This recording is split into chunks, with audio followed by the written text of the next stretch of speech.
Hey everyone! In this video, I'll show you how to export images from Figma, whether it's a single layer, a group, or an entire frame, so you can use your designs outside of Figma seamlessly.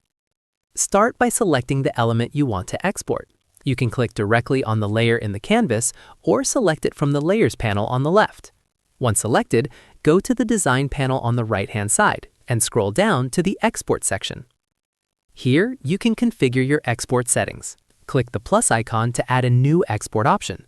Choose the format you want, like PNG, JPEG, SVG, or PDF.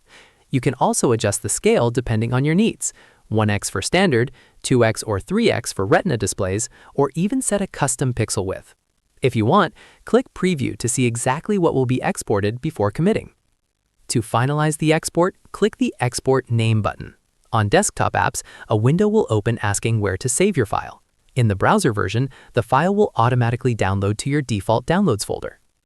Some pro tips and shortcuts: Quick Copy. Instead of saving a file, right-click your element and choose Copy/Paste as, Copy as PNG, to paste it directly elsewhere.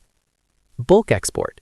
Press Shift+Command+E, Mac, or Shift+Control+E, Windows, to open the Global Export menu and download all configured elements in one go. Transparent Backgrounds. If you want a transparent export, use PNG format and make sure any fill in your frame has Show in Exports unchecked so the background doesn't appear. With these steps, you can export your Figma designs cleanly, efficiently, and in the exact format you need for presentations, websites, or app assets.